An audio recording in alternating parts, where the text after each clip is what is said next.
Па во глобално младите новинари имаат многу пречки за да дојдат до еден финален продукт. Редакциите не работат со младите новинари, уредниците немаат време да ги насочат и да им дадат правец како би изгледал еден новинарски производ и извештај. Така да во глобално големите редакции во суштина не трошат ниту време, ниту ресурси за да создадат кадар кој потоа ќе им биде и модел за понатаму, а не го ни валоризираат тоа што го вложиле минимум за да ги задржат во своите редакции и да направат од нив кредибилни новинари. Така да фалат обуки, фалат разговори, фалат многу работи за младите новинари.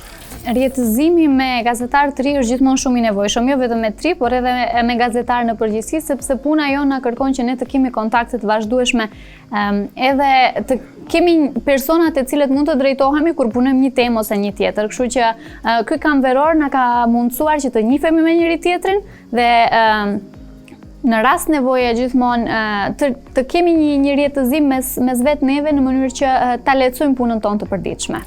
Имаше многу интеракција, нешто што да речам минатата година беше помалку застапено, повеќе теорија. Можеби поголем дел би требало да биде преку практични вежби, самото предавање и пренесување на искуството од поискусните колеги на младите новинари, бидејќи дефинитивно како што можев да забележам во некои од брошурите, материјалите кои што ни беа поделени во текот на предавањето овие денови, велат покажи ми на тој начин најдобро ќе научам. Па дефинитивно мислам дека тоа е рецептот кој што треба да се преминува со цел стекнување на нови искуства токму кај младите колеги новинари.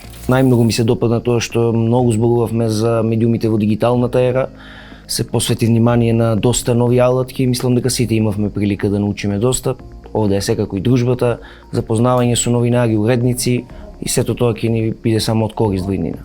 Па научив за моите права, како нов млад новинар, научив места каде што да се обратам ако нешто не може да се снајдам или не може да го најдам на некоја институција, има веб-сајтови каде што има доволно информации и дури ми беше интересно и делот за запознавање на лице, Face App, мислам дека се викаше веб странава, не сум сигурен, но имаше што да се научи реално во овие денови. Научивме доста нови вештини, доста нови дигитални алатки, научивме зошто да се биде новинар токму во дигиталната ера, како е да се биде новинар во дигиталната ера, што еден новинар треба да поседува денес за тој да биде всушност и медиум сам за себе. Значи денес сметам дека не е битно ти во кој медиум работиш или го представуваш медиумот, битно е што поседуваш и што можеш ти да понудиш на твојата читателска публика.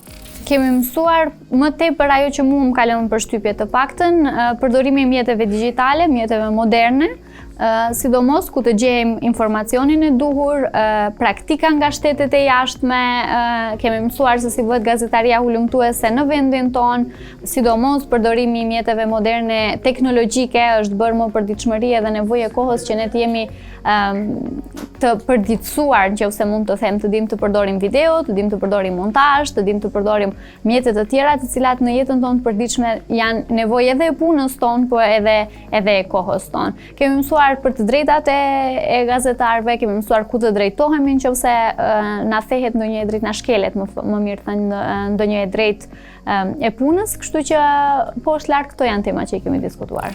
Ние зборувавме и на за време на самата моја презентација дека дел од нив рекува дека на вакви обуки научиле повеќе отколку на самите универзитети.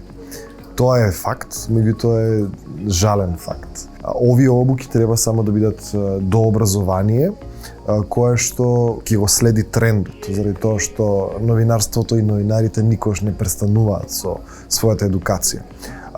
Вакви кампови според мене се богатство и привилегија за овие млади луѓе кои што денес беа тука. Овие неколку дена имаа можност да учат новинарство или да слушаат искуства, ако не друго, од кремот на македонското новинарство, од најдобрите, од звездите на македонското новинарство, луѓето кои што се изградија себе си како новинари, како надеж за тоа дека и ние можеме да правиме квалитетни медиумски продукти. Апсолутно треба да се продолжи со вакви обуки, треба да се прошири опсегот на теми. ми се допаѓаат темите, меѓутоа мислам дека она што треба да го зборуваме повеќе е дневното новинарство. Истражувачкото новинарство е фантастично што се зборува, научивме многу алатки за факт чекинг и сето тоа. Меѓутоа сите ние кога ќе се вратиме продолжуваме да работиме со една динамика. 90% од луѓето овде работат дневно новинарство и мислам дека малку повеќе овде треба да го ставиме акцентот. И лани има слични искуства, меѓутоа годинава на едно повисоко ниво, да речем, и во подолго време трајање. Така што одлична можност за младите новинари, особено од Македонија. Се надевам во наредниот период сето ова ќе добие и пошироки размери, би рекол, меѓународни, каде што ќе може да има уште поголема размена на искуства, на идеи, на сето она што оние поискусните, да речем, колеги од професијата може да им го пренесат токму на младите новинари, а навистина им е особено неопходно во денешно време. Присуствував и минатата година и би сакал да дојдам повторно, бидејќи овде е местото каде што ние меѓусебно се запознаваме, градиме нови познанства, искуства и имаме можност и професионално да се надградуваме меѓусебно. Сметам дека целта е исполнета на ваквиот летен камп, односно навистина се пренесоа доста знаења, се споделија доста контакти и се исполни она кое што во новинарството го викаме, не е битно колку знаеш, туку многу е битно да знаеш кој што и како знае.